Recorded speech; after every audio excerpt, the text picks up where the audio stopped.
നമസ്കാരം. Malayalam TV live ന്യൂസിലേക്ക് സ്വാഗതം. ഡോക്ടർ BR അംബേദ്കറുടെ 133ാം ജന്മദിന ആഘോഷം ദളിത് സമുദായ മുന്നണിയുടെ നേതൃത്വത്തിൽ അടൂരിൽ നടന്നു. രാവിലെ 8 മണിക്ക് അംബേദ്കർ പ്രതിമയിൽ പുഷ്പാഭിവാദ്യം അർപ്പിച്ച് അതിനുശേഷം ചിത്രപ്രദർശനവും ഉദ്ഘാടന സമ്മേളനവും നടന്നു. DSMന്റെ എൻലൈറ്റഡ് യൂത്ത് മൂവ്മെൻറ്റിൻ്റെ സംസ്ഥാന പ്രസിഡന്റായ VK സുഗു അധ്യക്ഷത വഹിച്ച ചടങ്ങിൽ യോഗത്തിൽ തങ്കമ്മ ഫിലിപ്പ് സ്വാഗതം പറയുകയും DSM സംസ്ഥാന general secretary advocate PA Prasad ഉദ്ഘാടനം നിർവഹിക്കുകയും ചെയ്തു. നമ്മുടെ ഇന്ത്യൻ പ്രസിഡന്റിനെ ഒരു സ്കൂളിലെ പിയൂണിനെ പോലെ മാറ്റി നിർത്തിക്കൊണ്ട് തരം താഴ്ത്തിയ ഇന്ത്യൻ പ്രധാനമന്ത്രിയാണ് മോദി എന്ന് പറയുന്ന ഫാസിസ്റ്റ് പറയുന്നത്. അതിനെതിരെ പ്രതികരിക്കാൻ നമുക്കറിയാം. നമ്മൾ പലപ്പോഴും ജാഥകൾ ആളുകൂട്ടുന്നതിന് വേണ്ടിയും പലപ്പോഴും പല ആവശ്യങ്ങൾക്ക് വേണ്ടി റാലികൾ നടത്തുന്നതിന് വേണ്ടി മാത്രമുള്ള വിഭാഗമായി മാറ്റപ്പെട്ടിട്ടുണ്ട്. അതല്ല നിങ്ങളുടെ മുമ്പിൽ ഡോക്ടർ ബാബാസാഹേബ് അംബേദ്കർ പ്രദാനം ചെയ്ത വോട്ട് എന്ന് പറയുന്ന എങ്ങനെയാണ് സാധിക്കുന്നത് നോക്കണം. ആരാണ് അവർക്ക് സാധിച്ചത് നോക്കണം. 1927 ഡിസംബർ മാസം 25-ാം തീയതി ബാബാസാഹേബ് അംബേദ്കറാണ് മനുസ്മൃതി കത്തിച്ചുകൊണ്ട് ഇന്ത്യയിൽ രാഷ്ട്രീയ രംഗപ്രവേശം ചെയ്യുന്നത്. ആ ബാബാസാഹേബ് അംബേദ്കറാണ് 1950 ജനുവരി മാസം 26-ാം തീയതി പ്രഖ്യാപിക്കപ്പെട്ട ഇന്ത്യൻ ഭരണഘടനയിലൂടെ ഞാൻ നേരത്തെ പറഞ്ഞ 4 അവകാശങ്ങൾ നമുക്ക് എത്തിയിരുന്നത്.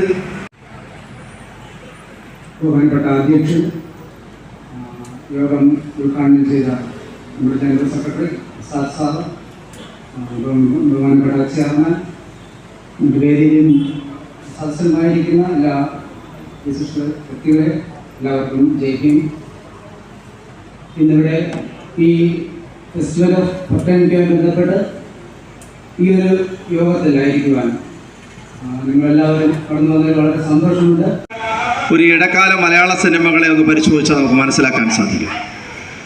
ഈ 1980 കാലഘട്ടത്തിൽ ഈ പഞ്ചവടിപ്പാല ഉൾപ്പെടെയുള്ള സിനിമകളെയൊക്കെ നമ്മളൊന്ന് പരിശോധിച്ചാൽ ആ സിനിമയുടെ പശ്ചാത്തലത്തിൽ ഒരു പഞ്ചായത്ത് പ്രസിഡന്റിനെ കാണാൻ സാധിക്കും.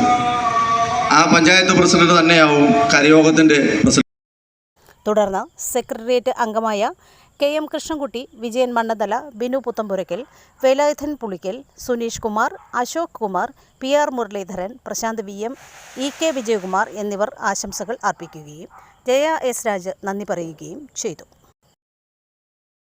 വൈകിട്ട് നടന്ന പൊതുസമ്മേളനം DSM സംസ്ഥാന ചെയർമാൻ സണ്ണി M കബിക്കാട് ഉദ്ഘാടനം ചെയ്തു. തുടർന്ന് ദളിത് സമുദായ മുന്നണി ഏർപ്പെടുത്തിയ വില്ലുവണ്ടി പുരസ്കാരമായി ഫലകവും പ്രശസ്തി പത്രവും ലോക പ്രശസ്ത സിനിമാ സംവിധായകൻ ഡോക്ടർ ബിജുവിന് നൽകി ആദരിക്കുകയുണ്ടായി. ഡോക്ടർ BR അംബേദ്കറുടെ 133ാമത് ജന്മദിനാഘോഷവുമായി ബന്ധപ്പെട്ട് DSM അടൂരിൽ നടത്തിയ സമ്മേളനത്തിന്റെ പ്രസക്ത ഭാഗങ്ങളിലേക്ക് ഡോക്ടർ ബാബാസാഹേബ് അംബേദ്കർ ഇന്ത്യക്ക് വേണ്ടി, ലോക ജനതയ്ക്ക് വേണ്ടി പ്രദാനം ചെയ്ത ഇന്ത്യൻ ഭരണഘടന ഇന്ത്യയിൽ നിലനിർത്തുന്നതിന് വേണ്ടി ജനാധിപത്യം, മതേതരത്വവും സംവരണവും ഇന്ത്യയിൽ നിന്ന് തുടച്ചു മാറ്റാതിരിക്കുന്നതിന് വേണ്ടി ഡോക്ടർ ബാബാസാഹേബിന്റെ പ്രത്യേക ശാസ്ത്രങ്ങൾ ഏറ്റെടുത്തുകൊണ്ട് ഇന്ത്യൻ ജനതയുടെ മുഴുവൻ ജനവിഭാഗങ്ങളും, ദളിതർ മാത്രമല്ല ഈ ഇന്ത്യയിൽ വസിക്കുന്ന മുഴുവൻ ജനങ്ങളുടെയും അവരുടെ ജനാധിപത്യവും അവരുടെ സമത്വവും സ്വപ്നം കണ്ടുകൊണ്ട് ഇന്ത്യൻ ഭരണഘടനയിൽ അവർ എഴുതി ചേർത്ത വ്യക്തിത്വത്തിലുള്ളവയാണ് ഡോക്ടർ ബാബാസാഹേബ് അംബേദ്കർ. ഡോക്ടർ ബാബാസാഹേബ് അംബേദ്കർ ഉണ്ടായതുകൊണ്ടാണ് ഇവിടെ മതന്യൂനപക്ഷ വിഭാഗങ്ങൾക്ക് അവർക്ക് സ്വതന്ത്രമായി ആരാധന നടത്തുവാനും വിദ്യാഭ്യാസ സ്ഥാപനം നടത്തുവാനും ഇന്നും ഇവിടെ സമത്വത്തോടെ പുലരുന്ന ഈ രാജ്യത്തെ അന്തത്തോടെ നടക്കുവാനും ഉള്ള സാഹചര്യം ഒരുക്കിയത് ഡോക്ടർ ബാബാസാഹേബ് അംബേദ്കറാണ്. ഹിന്ദു മതത്തിലെ അസമത്വങ്ങൾ, ജാതി ജടിലമായ അസമത്വങ്ങൾ ഓരോരുത്തരും ഇത്രടി മാറി നിൽക്കണമെന്ന് പറയുന്ന ആ ഐക്യ നിർമ്മാർജ്ജനം ചെയ്യുന്നതിന് വേണ്ടി ആർട്ടിക്കിൾ 17 ഐക്യ നിർമ്മാർജ്ജനം ചെയ്തുകൊണ്ടാണ് ഈ രാജ്യത്തിലെ മുഴുവൻ ജനവിഭാഗങ്ങൾക്കും അടികൾ മാറി, ദൂരം മാറി സഹോദരങ്ങളായി കെട്ടിപ്പിടിച്ച് ഏത് സമയത്തും ഏത് സമൂഹത്തിലും ഇറങ്ങിത്തിരിക്കുവാനുള്ള വേദി ഒരുക്കിയത് ഡോക്ടർ ബാബാസാഹേബ് അംബേദ്കറാണ്. ഇന്ത്യൻ ഭരണഘടനയിലൂടെ മനുഷ്യന് നടക്കാവുന്ന ഒരു കാലഘട്ടമുണ്ട്.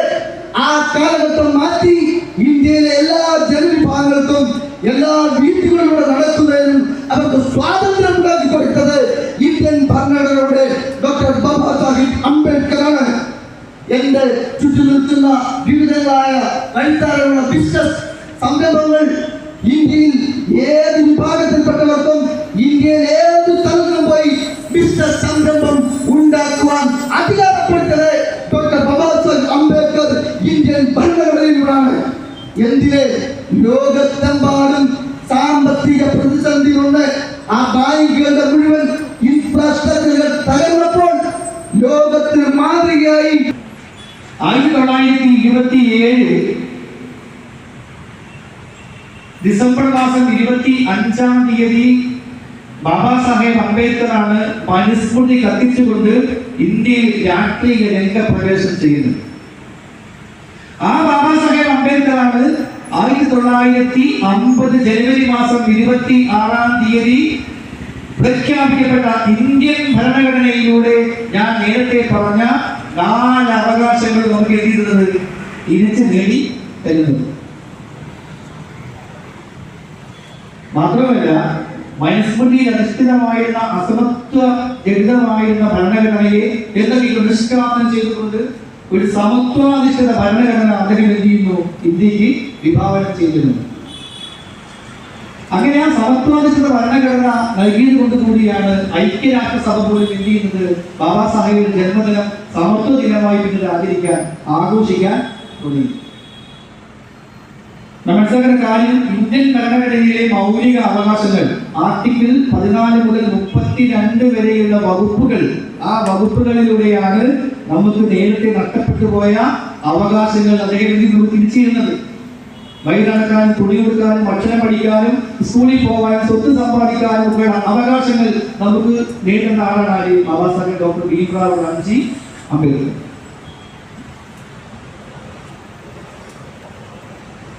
ഈ അവകാശങ്ങൾ നമ്മൾ തുടർന്ന് മുന്നോട്ട് കൊണ്ടുപോകണമെങ്കിൽ ഇന്ത്യയുടെ ഭരണഘടനകൾ എന്ത് ചെയ്യണം, കൃത്യമായി സംരക്ഷിക്കപ്പെടേണ്ടതുണ്ട്.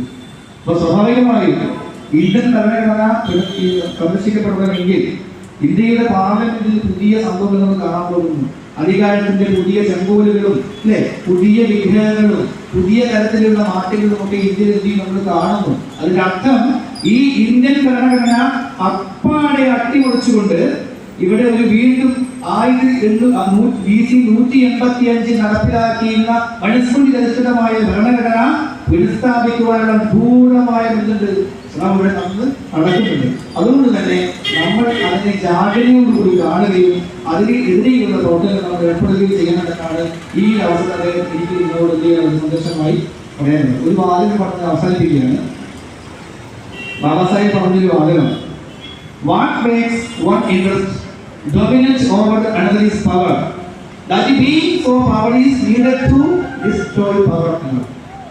അന്യൻ അവന്റെ താല്പര്യങ്ങൾ മറ്റുള്ളവന്റെ മേൽ കെട്ടിവെക്കുന്നതിന്റെ കാരണം അവന്റെ കയ്യിൽ അധികാരമുള്ളത് കൊണ്ടാണ്.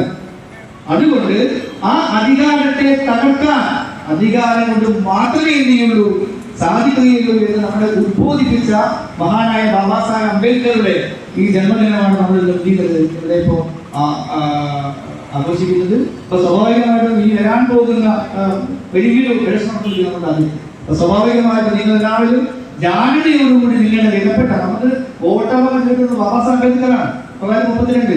അതുകൊണ്ട് തന്നെ നിങ്ങളുടെ വിലയേറിയ വോട്ടവകാശം പോലും നമ്മൾ എന്ത് ചെയ്യണം, നമ്മളുടെ ഭരണത്തെ സംരക്ഷിക്കുന്ന രീതിയിലേക്ക് ആകണമെന്നുള്ള ഒരു ജാഗ്രത ഉണ്ടാകണമെന്ന് കൂടി പറഞ്ഞുകൊണ്ട് ഈ ഞാൻ അധ്യക്ഷ പ്രസംഗം ചുരുക്കുകയാണ്. ഈ യോഗം ഔദ്യോഗികമായി ഉദ്ഘാടനം ചെയ്യുന്നതിന് വേണ്ടി DSMന്റെ general secretary advocate PA Prasad സാറിനെ സ്നേഹപൂർവ്വം ക്ഷണിക്കുന്നു. കടന്നു വന്നത് ഞങ്ങൾ കടന്നു വരാൻ ഉദ്ദേശിച്ചതിൻ്റെ പകുതി ആൾക്കാർക്ക് മാത്രമാണ് കടന്നു വരാൻ കഴിഞ്ഞത്. അതിന് കാരണം ഇന്ന് വിഷുവാണ് എന്നുള്ളത്. അംബേദ്കറിനെക്കാളും വലുത് ദളിതർക്ക് വിഷുവാണ്. അത് എന്തുകൊണ്ട് അങ്ങനെ വന്നു എന്നുള്ളത് നമ്മൾ സ്വയം ചിന്തിക്കേണ്ട ഒരു കാര്യമാണ്. വിഷുവിൻ്റെ ചരിത്രം നിങ്ങൾ പഠിക്കുക. എന്നിട്ട് അംബേദ്കർ ജയന്തി ആഘോഷിക്കണോ, വിഷു ആഘോഷിക്കണോ, അംബേദ്കറിൻ്റെ കൂടെ നിൽക്കണോ, വിഷു ആഘോഷിക്കുന്നവരുടെ കൂടെ നിൽക്കണോ എന്ന് ഞാൻ തുറന്ന കാര്യങ്ങളൂടെ കേട്ടിട്ട് നിങ്ങൾ തീരുമാനിക്കുക. കഴിഞ്ഞ ദിവസം അല്ലെങ്കിൽ ഏപ്രിൽ 8-ാം തീയതി ഗുജറാത്ത് നിയമസഭയിൽ പാസ്സാക്കിയ ഒരു പ്രമേയമുണ്ട്. അതിങ്ങനെയാണ് പറയുന്നത്: Buddhism is a separate religion. Any conversion from Hinduism to Buddhism, Jainism or Sikhism would require prior approval of the district magistrate.